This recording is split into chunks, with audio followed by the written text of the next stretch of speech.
I'd like to call to order the June 23rd, 2025 board meeting of the Indianapolis Marion County Public Library Board of Trustees. Can we have a roll call, please? Yes, Mr. Biederman. Here. Dr. Matata.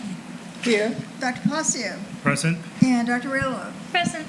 We do have a quorum. All right, great. The chair recognizes a quorum. Thank you very much. Good evening, everyone, and welcome to the June 2025 meeting of the Indianapolis Public Library Board of Trustees. My name is Ray Biederman, and I have the honor of serving as president of the board. Thank you for joining us this evening at our newly renovated Pike branch. Thank you to the Pike branch staff for being such welcoming hosts. Before we hear more about the new Pike branch, I want to take a moment and commend everyone involved in the launch of this year's summer reading program. Our branches have been buzzing with activity. Story times are packed, and we've even heard that some prizes are running low because so many readers have already reached their summer reading goals. Let's clap for that. Just last week, the Wayne branch had the special honor of having our very own board member, Dr. Pat Payne, reading stories to kids during outdoor story time. So thank you to Dr. Payne for that. All right. The summer reading program is one of the highlights of the library's calendar and a powerful way to engage readers of all ages. This year's theme, Unearthing Imagination, digs into the worlds of natural history. Like all of our branches, it was fun to see the Pike branch all decked out with dinosaurs to inspire reading all summer long. 3 months ago, the Pike branch reopened their doors following a comprehensive renovation, including this community room. The Pike branch features a brand new podcast studio, which is officially up and running and the first of its kind at IndyPL. It's very cool. I saw it. You should check it out. It's a perfect example of how our library brings to life its vision to be a premier urban public library that delivers world-class service and champions equitable access to knowledge and resources for all. I feel that we must take a moment to celebrate our Indiana Pacers and their exciting NBA Finals showing.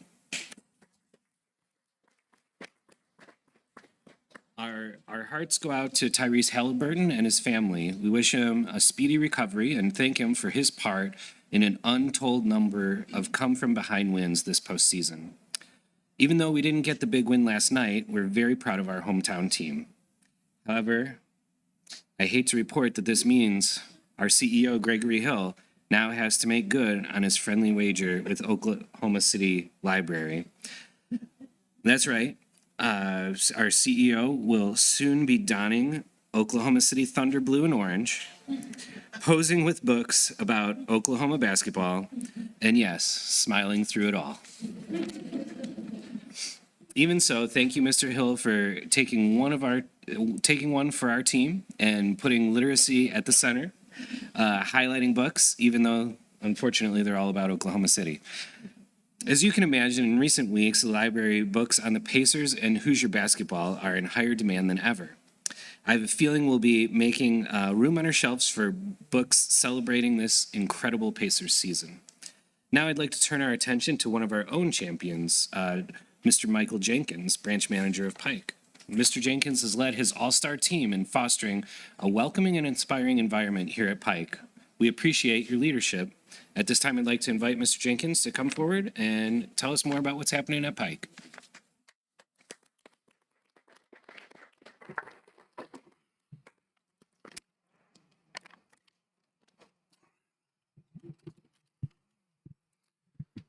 All right. Good evening, everyone. Good evening. Welcome to Pike Library. President Biederman and members of the library board, glad to have you here to share updates on Pike Library and answer any questions you may have. A little bit about the history and background of Pike Branch Library.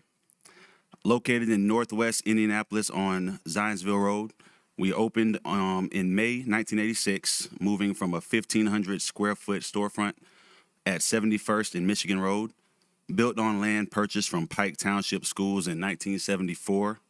Original facility was 13,000 square feet with capacity for 70,000 volumes. In the 90s, Pike Township became one of the fastest growing areas in Marion County.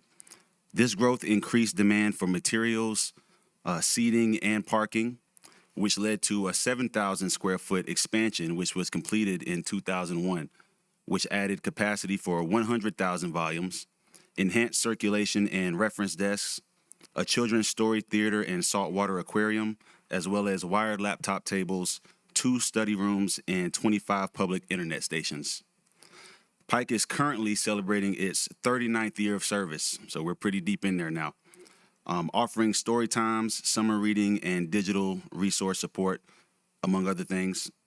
Maintaining strong engagement with teens from nearby Pike High School, just across the fence. Hosting a seed library with native and heirloom seeds for local gardening efforts. And Pike's recent renovation from 2024 all the way up till March 29th, 2025. We added a podcast studio for audio recording, introduced a vibrant teen room with stadium seating, gaming consoles, art supplies, and teen-focused books. And we also expanded study space with 4 private study rooms. A brief personal history about me. I arrived in Indianapolis from the great state of South Carolina in late October 2024. And since I've arrived, I was debriefed on all things Pike by my amazing manager, Naomi Kanja. Pike Library was finishing a massive renovation.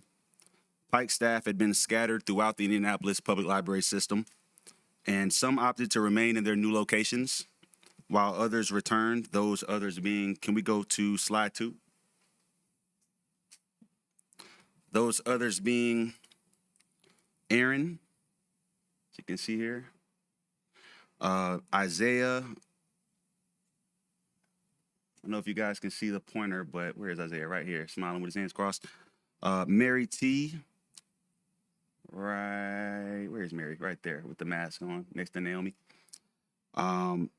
Mary B in the T-Rex costume. At first, I didn't know where she was in this picture. Then I realized she's actually the one in the costume. Joan, where is Joan? Right there. Muhammad in the bottom right. Jane, who is not pictured. She was not here that day. And Alexis, also not pictured.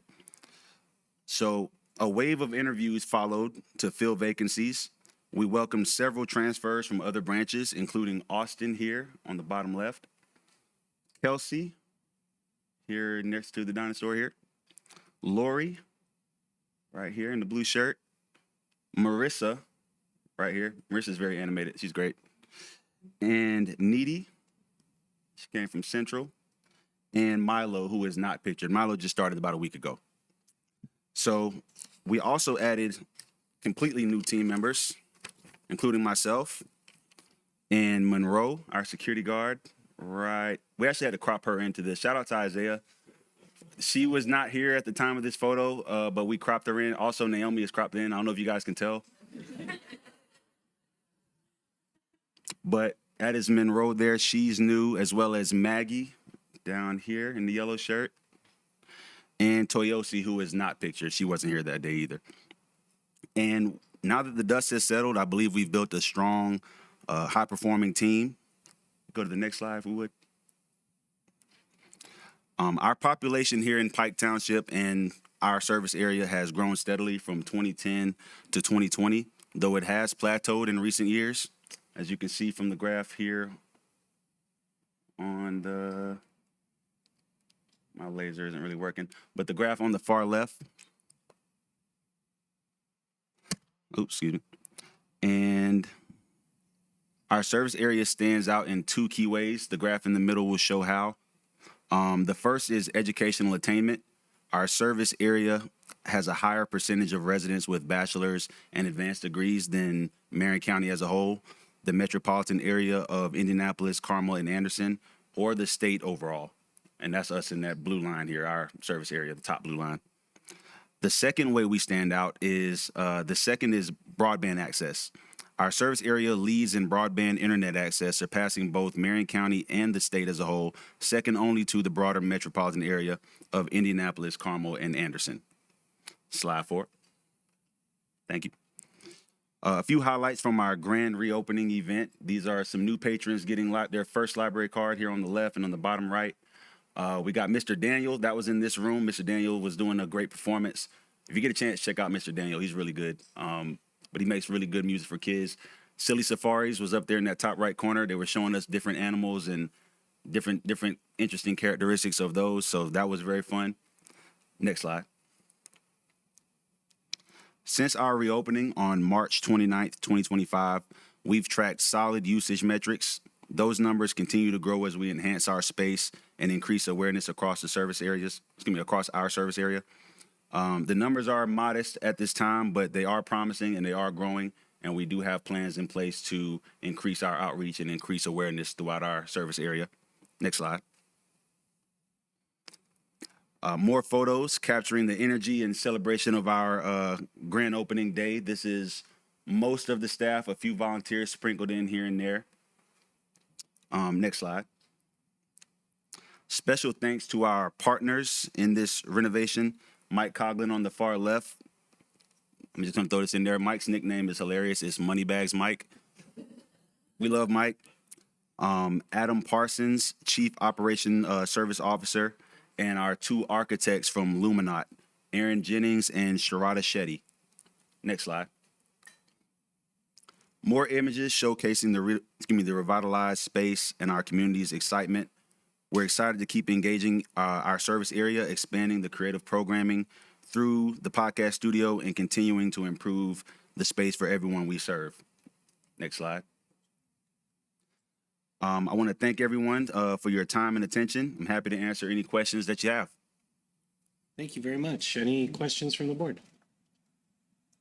I just want to congratulate everybody in the team and assembling the whole team. I used to come here, not regularly, but a few times, and especially when the teenagers were here, about 100 of them, and It gets like that sometimes. they know. Yeah. And so it looks very nice right now. So Thank you. congratulations. I really like your picture over there with the pool. See? Yeah, can we go back one slide to that? Yeah. Is it back a slide? Yeah. It's a great picture. Who's doing the slide? The photos I haven't. I can try.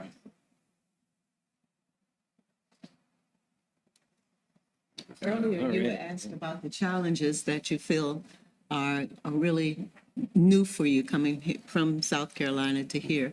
Lisa, you asked a wonderful question earlier. Would you ask him in here? I had asked the similarities and differences between your post before here and then here. Yes. So this position, I've never worked. Well, I've taught for 3 years, so I have worked with children a lot and teens a lot, but never in a library setting to this degree where we were right across the fence from a school. So it was new, and some of the challenges and that I was told about coming in. We expected them once we opened, and some of them did pop up, but we were aware of it in advance, and we had things in place to kind of curb some of the behavior that we didn't want to see. And we've got more plans coming up for the upcoming school year. So we've got a little break. I've been meeting with our security guard pretty much every day to talk about different things we're going to do to prevent bad behavior, and I think we've done a pretty good job with it so far. I like that they're here. I like that the students decide to come here and spend their time here. Oh yeah, they're our main demographic, and I don't look at it as a negative thing when a few people come and misbehave. I look at it as it's our responsibility to show them how to behave and redirect them to something more positive. So, Well, welcome. We're glad you're here, and it's going to be a great year coming up. You mentioned several of your plans. What do you see is right on the horizon? What's one of the main things you really would like to get into? So the podcast studio, now I will spoiler, the podcast studio is not 100% up and running right now, but everything that needs to be done on our end to get it going has been done. I was telling them in the other room, I have little to no experience with podcasting or anything like that. So it was a pretty steep learning curve. But I'm going to shout out Isaiah Stevenson right now. He's in one of these photos, but Isaiah is very knowledgeable about a lot of things, and he doesn't give himself the credit, but I'm gonna give him the credit. Shout out to Isaiah. We appreciate you. He's been a huge help getting the podcast studio up and running. And we've got a lot of plans for the podcast studio. We're just waiting on now 4 mic stands and the cords. That's literally it. And other than that, we just need IT to install the software on the computers, and we'll be good to go. So that's it. We're just waiting on that, and we've been brainstorming different ideas of how to put it to use, and we got some good stuff in the works. Awesome. All right. Any other questions? No. Thank you very much. Appreciate it. Thank you. Okay.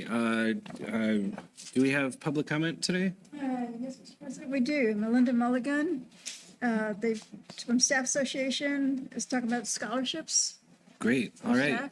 Staff. Is that all for today, or do we have more? Yes, that's all, yes. Okay.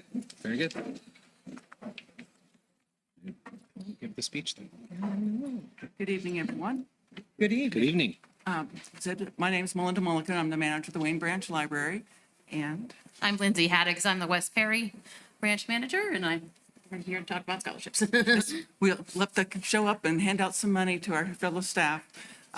We are from the Program and Scholarship Committee. So do we have a slide of our members stuff? Yeah, there we There we go. So on the right-hand side is our committee members. And actually, I do want to shout out to Katrina Barnett, who has graduated from library school. She will be joining our team, our Staff Association Program and Scholarship team. So without further ado, we ready to hand out some money? Sure. And these are all library science students. So we have Katrina Barnett. She's here this evening.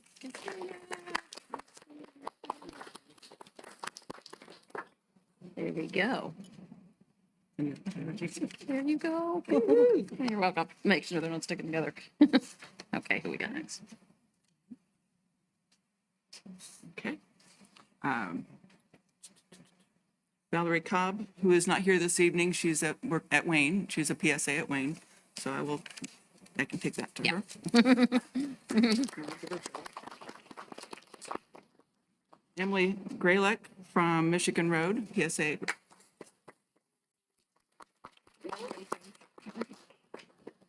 Kayla King, PSA at East 38th Street.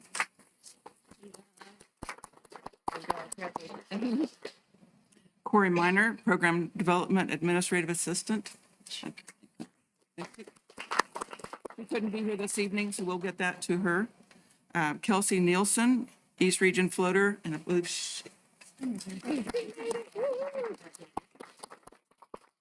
and then lastly, Amber Powell, Southport PSA, and I believe she's not able to be here tonight. And as a reminder, the next scholarship application deadline is December 1st, 2025. We look forward to handing out some more funds. Any questions from the board on what we're doing? Okay, All right. Thank you very much. thank you. Thank you. Whoops. Okay, let's move on to approval of minutes. So there was a regular meeting held on May 19th, 2025. Is there a motion to approve the minutes of the regular meeting held on May 19th, 2025? So moved. Second? Second. All right, the minutes have been moved and seconded. Any discussion? Hearing none, we'll have a call of the roll. Mr. Biederman. Approved. Dr. Matada. Approved. Dr. Palacio. Approved. And Dr. Riolo. I abstain. I wasn't here. Thank you. I watched the video though, All right. with popcorn. All right, well, that motion carries. Thank you very much. Let's move on to the Finance Committee. Dr. White is the chair of the committee. He unfortunately cannot be here today, so I will ask Ms. Lolita Campbell and Ms. Mary Rankin to come up and discuss the treasurer's report.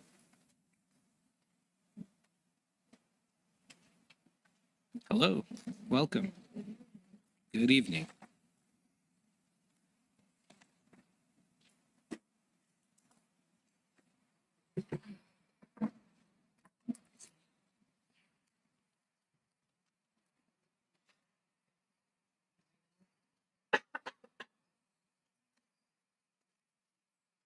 Next slide, please. I don't think this thing is working.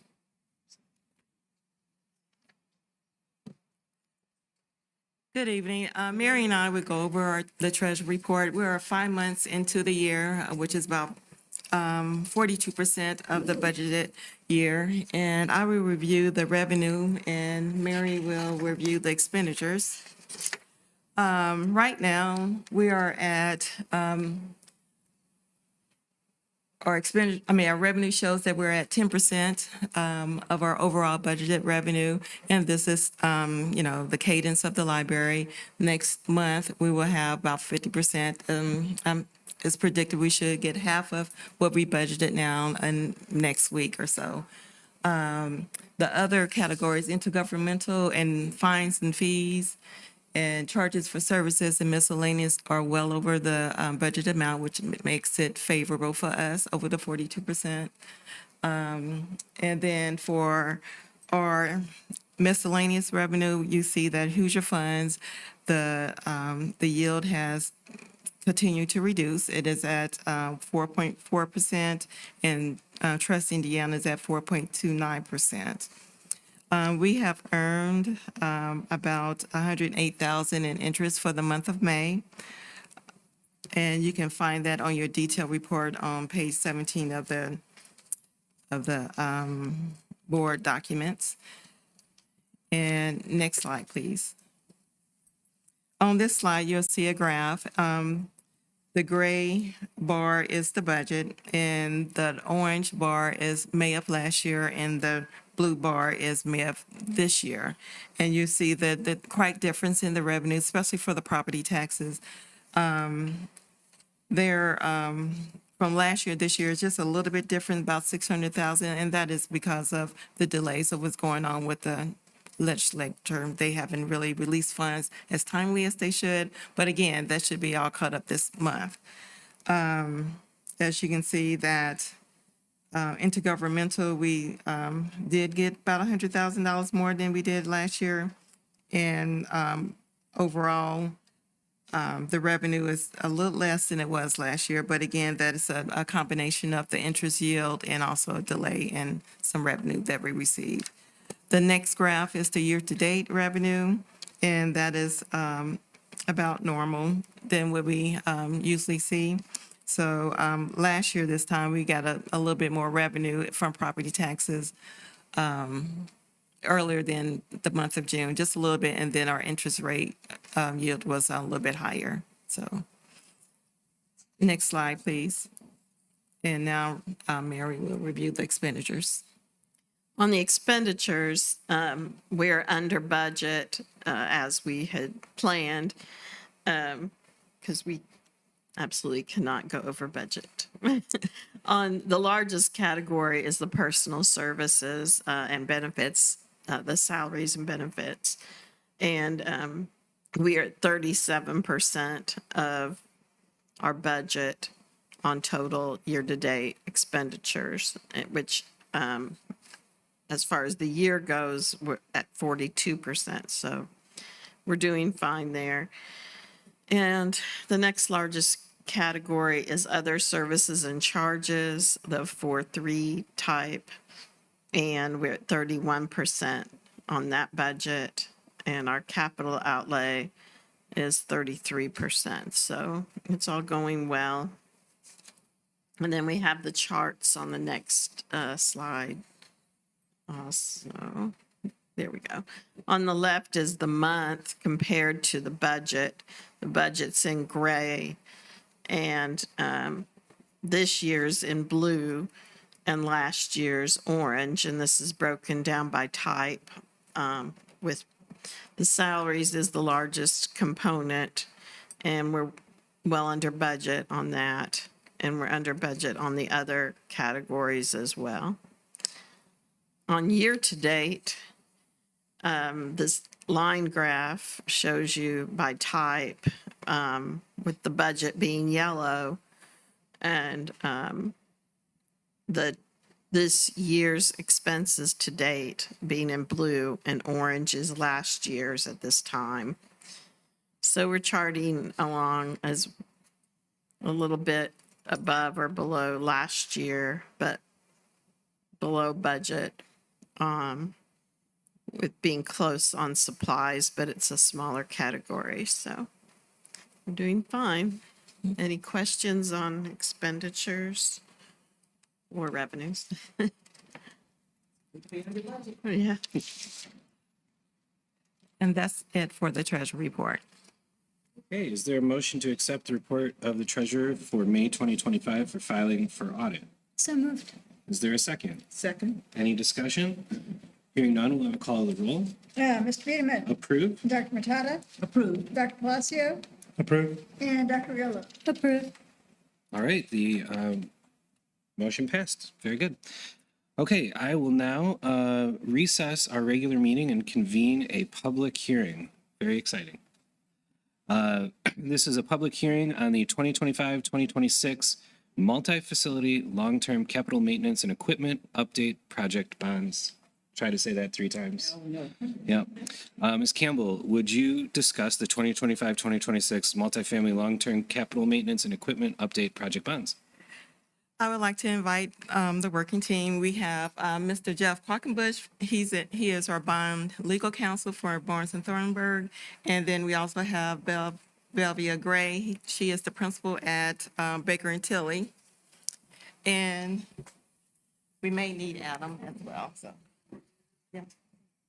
All right, welcome.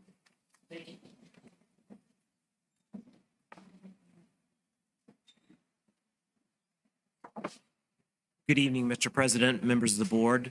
Mr. Hill, it's a pleasure to be with you. Jeff Quackenbush with Barnes and Thornburg. I will start out the presentation this evening, and then I will vacate this space and let Adam Parsons come in to talk about the project that is to be financed with the project bond issue that we're going to present this evening. As you may recall, this is one of 2 public hearings that we will be required to have under Indiana law for any time we're doing a project of this size that's going to be paid from property tax bond financing over the course of a period of years. During the presentation, we will have a presentation on the discussion of the projects that might be financed with the bond proceeds. And more importantly, we'll have a presentation by Ms. Gray here to talk about the different financial parameters, and these will be maximum parameters that we establish so that we can always be less than those, but we never want to be underestimate those and then have interest rates or inflation come in and cause us then to have to repeat the process again. The process that is before us, we published this notice for this public hearing this evening, at least 10 days in advance in the 2 newspapers. We also notified the county clerk as required by Indiana law. Then we also will have another public hearing on July 28th. At the Southport branch at 6:30 p.m. And that is also contained in that notice that was published on June 13th. And then at the conclusion of that second public hearing, we would present to the board what is called a preliminary determination resolution, at which time the board would make a preliminary determination to proceed with the project as presented and within the financing parameters as presented by Ms. Gray and her team. If you approve that resolution, we would then publish the notice of preliminary determination in the 2 newspapers the following week. We'd also notify the clerk, and then that would allow the community 30 days within which to comment whether they want us to go through any additional community approval processes. If they do not, then we would proceed with the approval at the city county council level, and then once we obtain that, then we would look at going to a bond financing later this year after we'd come back to the board for one final bond resolution. So this is the first step in many steps that we will be before the public and before you all in connection with this financing. And this is merely required for us to be able to continue down the road to be able to do these financings and these projects over the next several months and into the following year. So with that, I'd be happy to answer any questions you may have regarding the process or the legal parameters or discussion that I've presented so far. Any questions on the process? All right, thank you. All right, hearing none, I will turn it over to Mr. Parsons to present the project, and then he'll turn it over to Ms. Gray to talk about the financing.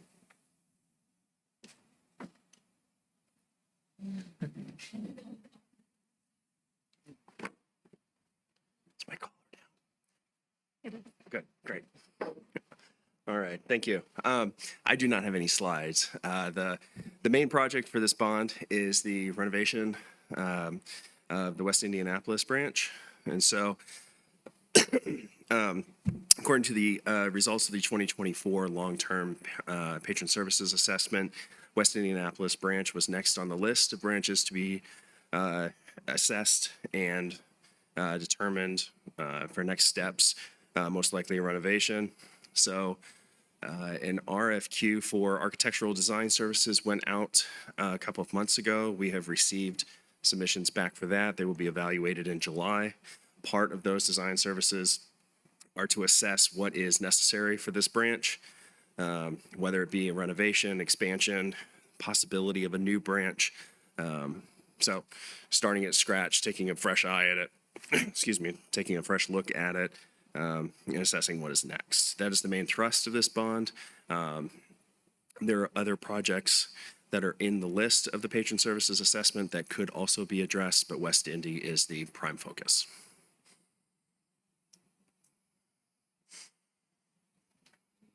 Questions from the board? Okay, thank you. Great. I'll stay here. You don't have to. Yeah.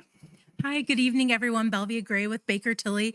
I also want to say that I am a I grew up in Pike Township, and Pike Library was a library that I came to, and I very vividly remember when the library opened. And so I'm excited. Before I leave, I want to take a tour through here, but I'm excited to see all the growth and the vibrancy of the branch. So it's always nice to come home, right? Tonight, I'm here to present information on the finances related to the proposed financing. If you go to the next slide, this has information related to the library's outstanding indebtedness. And this picture is similar. We've been before the library board many times, and so this chart should look familiar to all of you. And for members who are individuals who are watching, I mean, this is pretty typical for the library's debt structure. All of the debt is repaid within 10 years and oftentimes shorter time frame. And right now we have the structure set up where there are stair steps in your existing debt structure, which is intentional because then it allows for additional projects at all of the branches to be undertaken, other projects that maybe haven't been identified as of today that come up on an annual basis. The next slide is also a calculation, and we include when we're having these types of hearings. This is the library's general obligation borrowing limit, debt limit. And this debt limit is a calculation that's made for all taxing units within the state. It's based upon your most recent net assessed valuation, so the number changes from year to year. And that number is divided by 3 and multiplied by 2. That's in our state constitution and statute. And then you get to your general obligation debt limit, which is about $398 million. We deduct from that any outstanding principal payments. So that gives you your remaining capacity for general obligation debt issuance of over $355 million. Now, I do want to point out that this is in no way saying that the library is going to be borrowing $355 million. This is really a calculation that, like I said, this happens for all taxing units within the state. But what it does afford the library is the ability to issue really any debt that you're going to undertake as a general obligation bond. The reason why that's advantageous is because the process is a little bit more streamlined in terms of getting the debt issued, and so that lowers the cost to the library to borrow as well. All right, the next slide then provides a summary of the proposed financing, and I fully recognize there are a lot of numbers on this slide, but this is memorializing all of the maximum parameters that are included in the legal documents that Mr. Quackenbush referenced, and these would be the parameters that you would be approving at your next meeting in July, should you decide to move forward. We're looking at a maximum borrowing amount of $15 million, and I'm not going to go through all of these, but I'm going to hit the highlights. The maximum borrowing amount of $15 million, and we've assumed a maximum repayment of 6 years, although you'll see on the next graph that we're actually anticipating that you'll repay the debt in about 3 years, which is a very rapid repayment. We included We assumed a conservative interest rate of 6%, which is much, much higher than where interest rates are today. Today, a 3-year borrowing of $15 million might be in the 3.5, it'll be in the 3% range. So obviously very conservative, but even using the higher interest rates, the library has the ability to take on these payments and repay them in a very rapid fashion. The other thing that I wanted to point out is that the library has had a history of maintaining its overall debt service tax rate of 3.18 cents. And the intent is, again, to continue to do that. The way that we have showed it in the graph, if you go to the next slide, is that we're actually showing the levy here.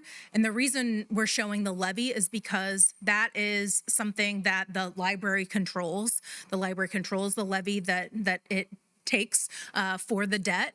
And there have been some legislative changes to assess valuation.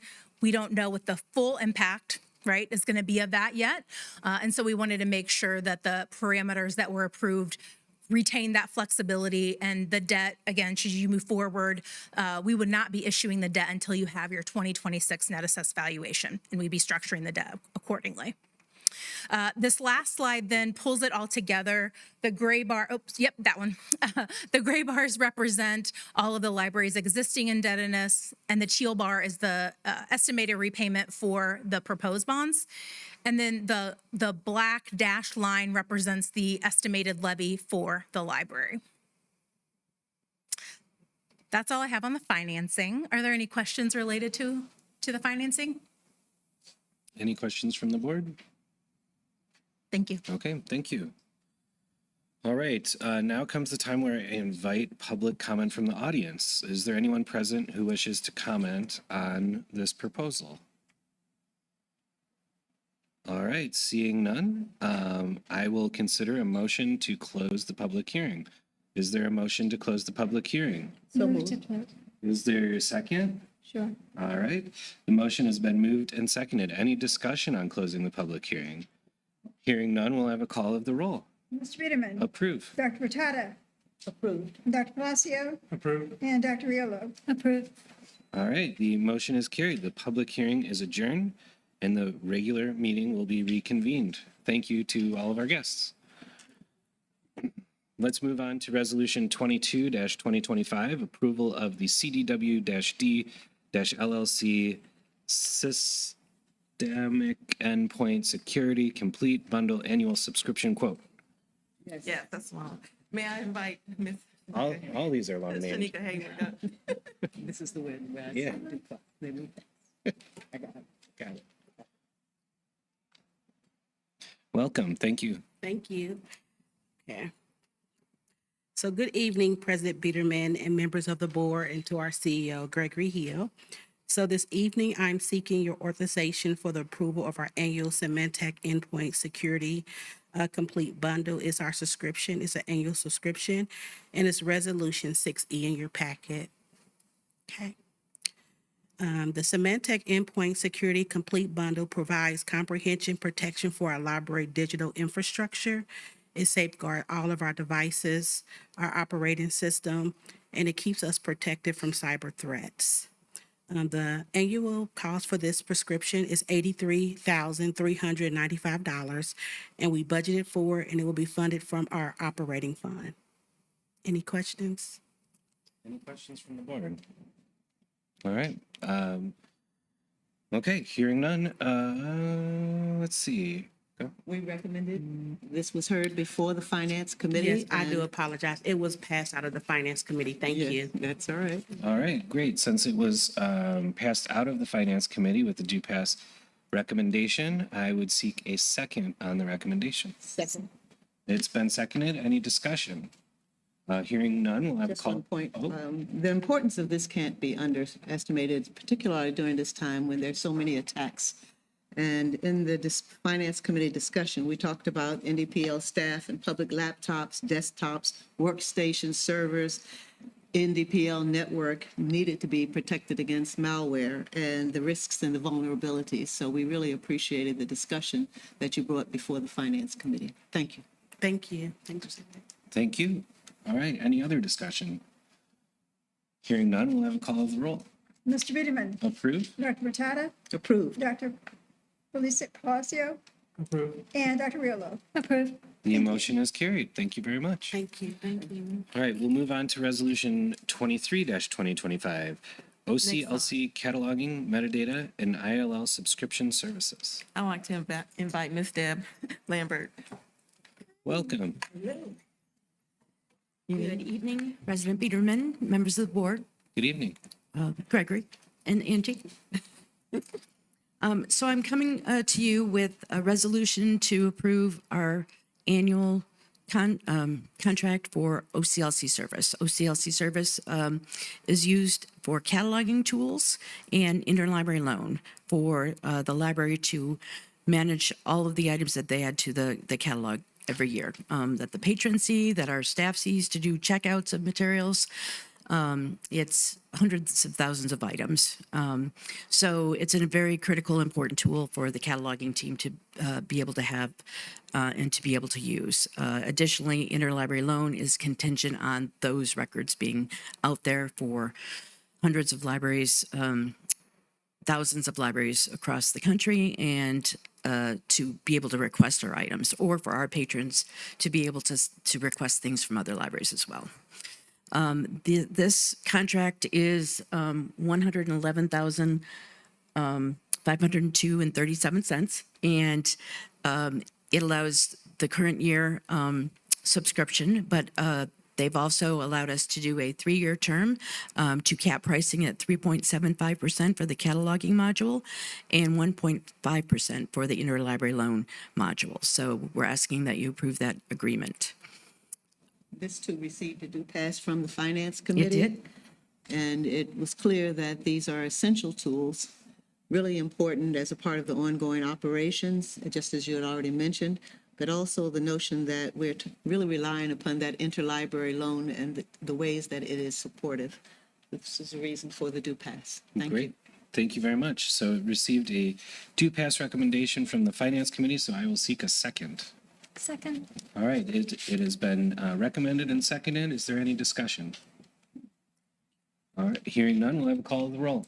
Mr. Biederman, Approve? Dr. Matata, Approved. Dr. Palacio, and Dr. Riolo. Approved. All right, the motion is carried. Thank you very much. Okay, and thank you for your Thank you. report today. All right, moving on to the DPHR committee. Dr. Palacio, anything to report today? Any resolutions today, but we keep moving along with keeping track of the policies. Excellent. Thank you very much. Then we'll move on to the facilities committee. Dr. Riolo, anything to report today? We do not have a report either, but we are working hard and you'll see us come back strong next time. Excellent. I look forward to it. Okay, let's move on to the Library Foundation update. Yes, we do have an update from the foundation.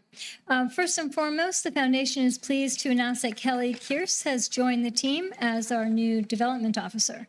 Unfortunately, she couldn't be here today, but she has come to us directly from Indianapolis Symphony Orchestra and has specialized in major and new donors. In her role with the foundation, she will maintain a portfolio of donors, and she's going to create and manage a mid-level donor strategy and lead the Friends of the Library program. So we wish her well and very proud to have her on board.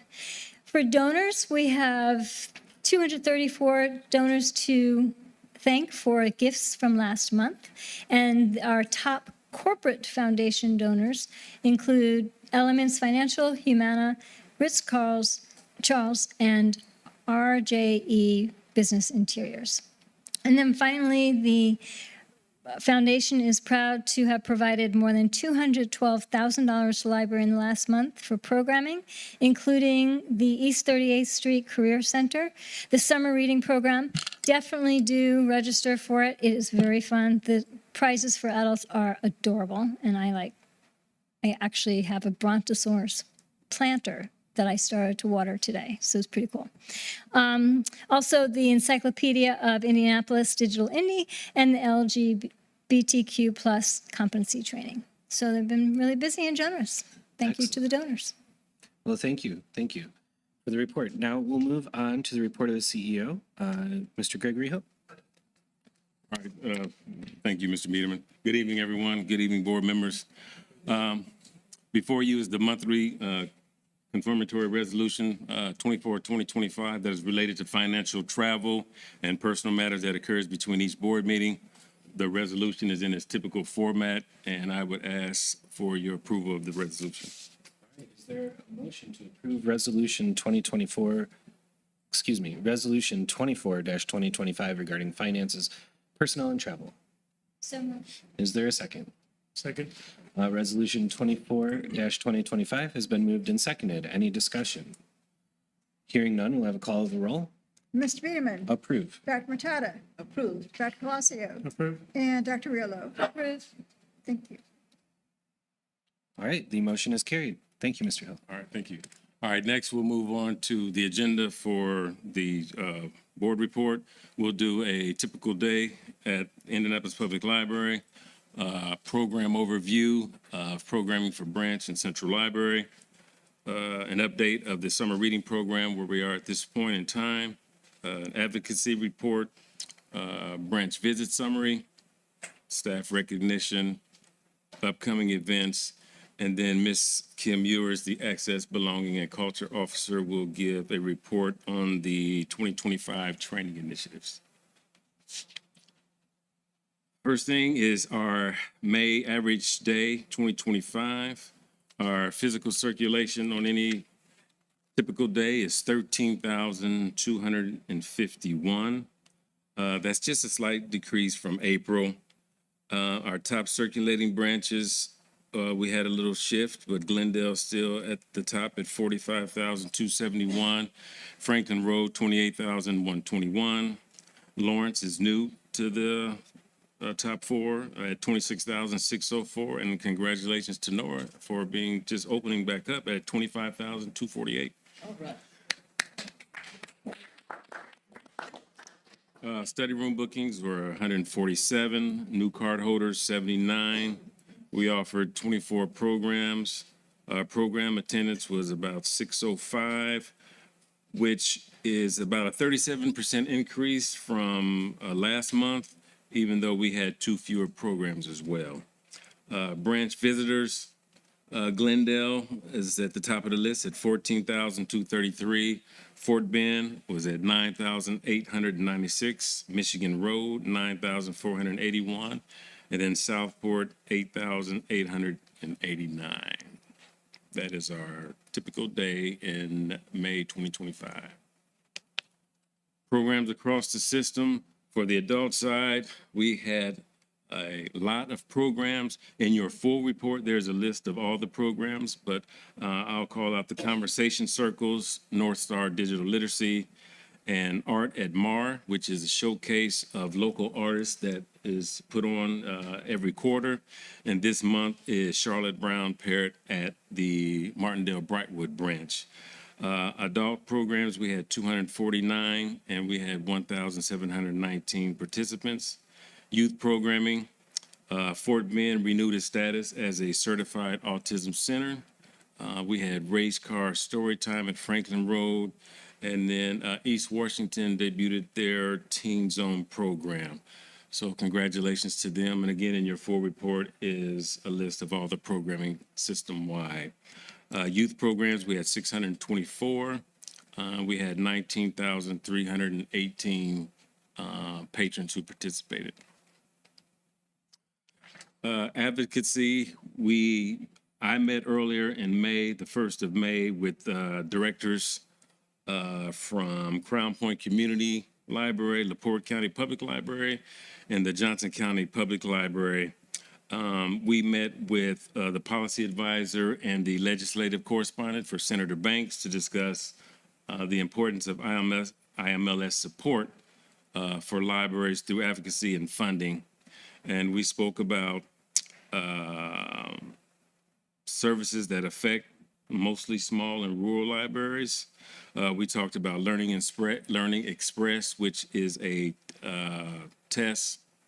pre-test resource.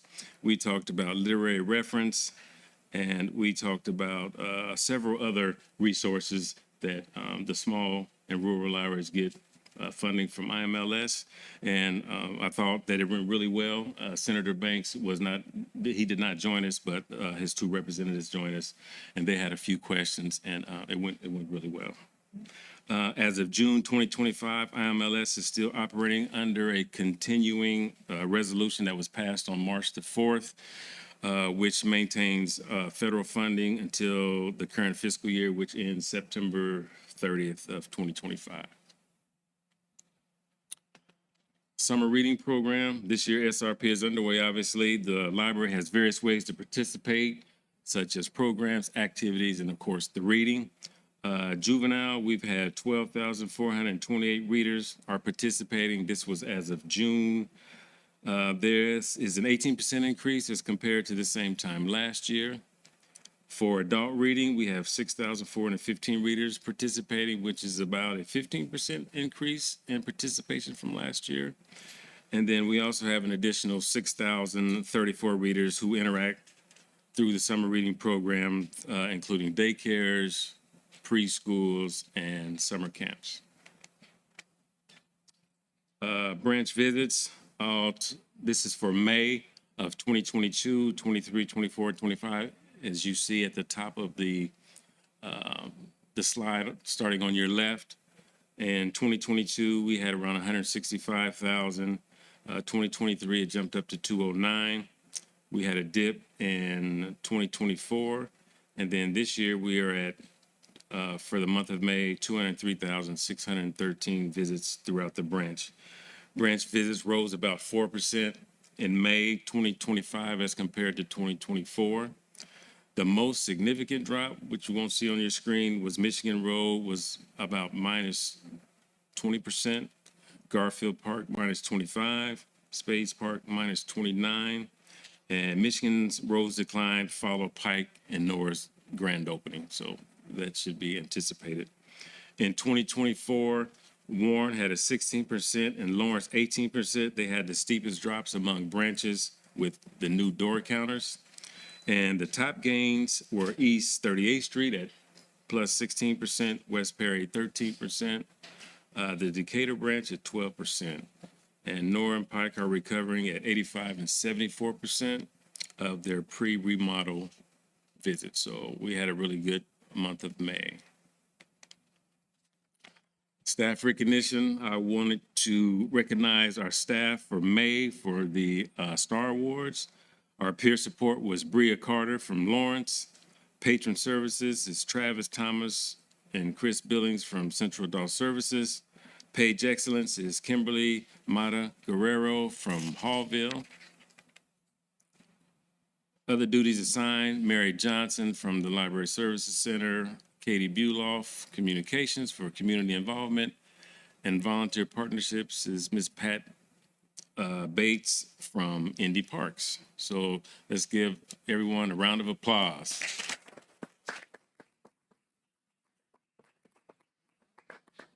And then real quickly, some upcoming events on Tuesday, which is tomorrow, June 24th, the Indy Bookstore is having Bag Day. Patrons can fill bags with as many items as they want for $10. Let's see, Trustees support, of course, library programs and services through the Indianapolis Public Library Foundation.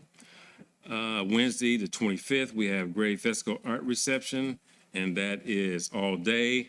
And the reception will be in the atrium, and he will showcase his art. You can meet with him and talk to a member of his family while he does drawing demonstrations. And then on Sunday, June 29th, we have the Natural Essence Hair and Skin Seminar, which will be in the Center for Black Literature and Culture, and that will be 2:30 to 4:30 on Sunday, June 29th. And if you have questions for me, I'll take those at this time. If not, I will ask Ms. Kim Ewers, the Access, Belonging, and Culture Officer, to come, and she will give a brief presentation on the 2025 training initiatives. Just a quick question. Yes, ma'am. Yeah, please. You had talked about advocacy with IMLS, and you mentioned Crown Point and Johnson County. Are there policy issues that are, even though they're smaller and we're larger, are there policy issues that really do affect both that we need to pay attention to? I don't know about policy issues, just the way the funding goes. For us, we don't require or we don't rely on much of IMLS funding as some of the other library systems. So in that aspect, I think we're doing fine. But it was a really great conversation, just talking about the story. They were telling stories about how the funding could impact, some of the mostly the small and rural libraries with the funding. Thank you. Yes, ma'am. Any other questions? All right. Please. Okay. My slides aren't queued up just yet, I don't think. Oh, there they are. So I'm Kim Ewers, Access, Belonging, and Culture Officer. Good evening, everyone. I am here to discuss the training initiative for 2025 for Access, Belonging, and Culture. Next slide. But before I share what we're doing, I would like to talk about why we train our staff. And essentially, it's for our customers, our patrons. So we want to retain our employees. By continuously investing in our staff's professional development, staff feel more comfortable and confident in the work that they provide to our patrons. We want our patrons to have the best patron experience at NDPL. Staff professional development leads to greater job satisfaction and confidence because they gain or refresh their skills and knowledge, making them feel more comfortable in doing their work and providing for our patrons. Engagement in the organization.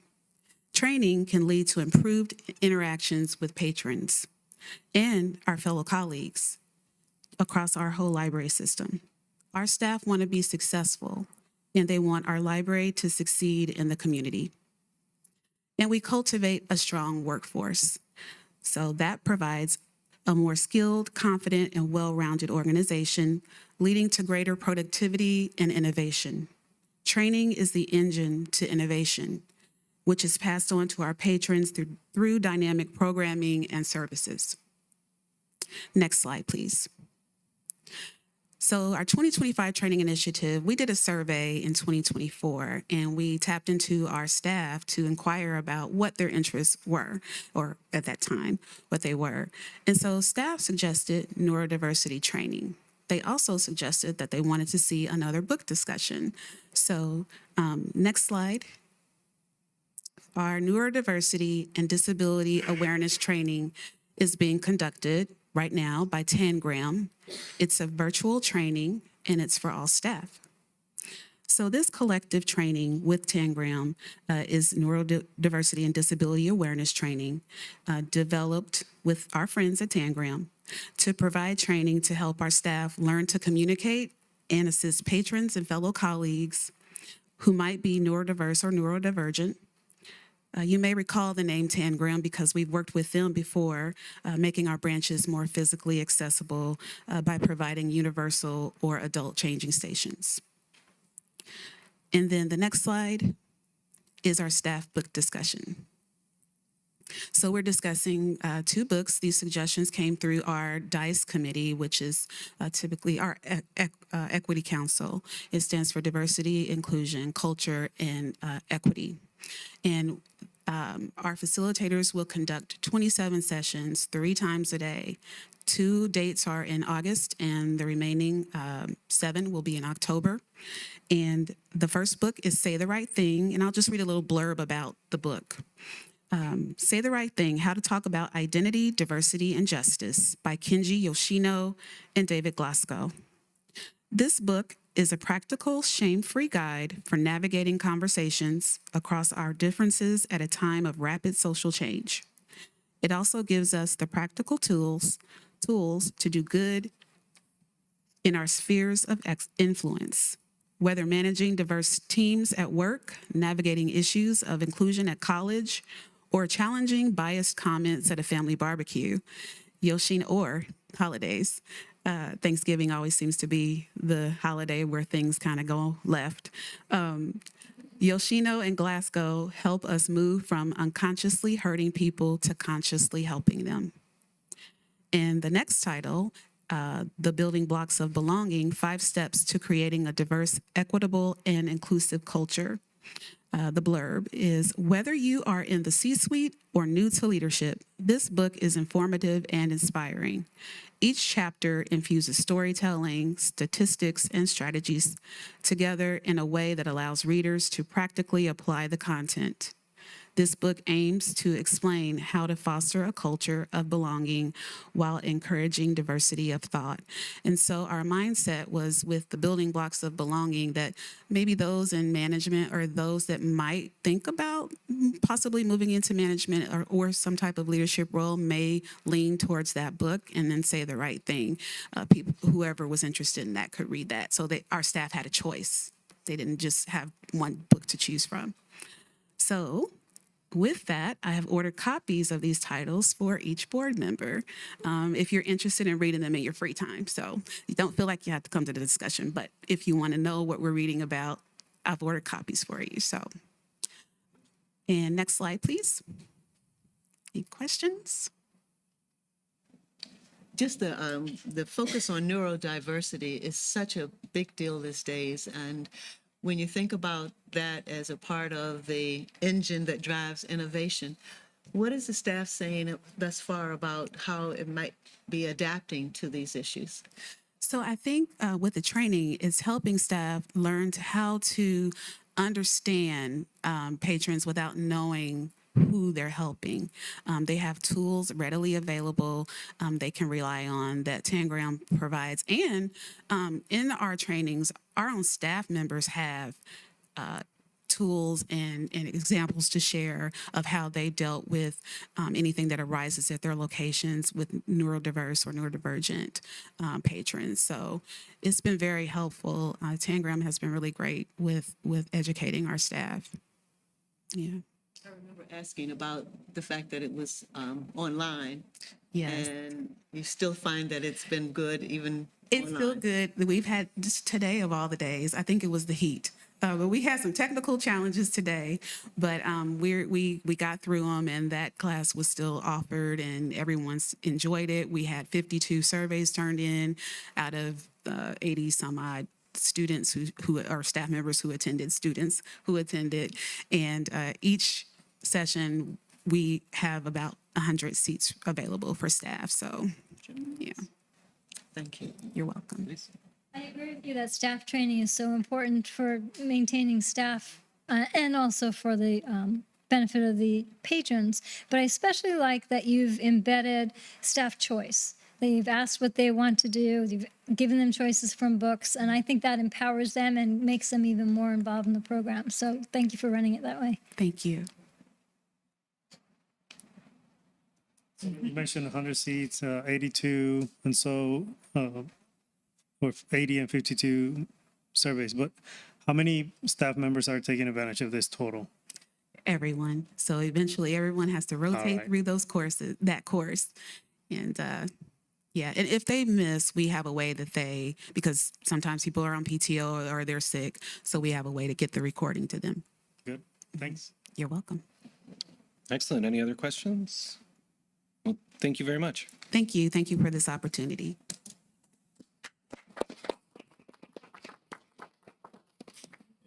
There are no further questions. That concludes the CEO report.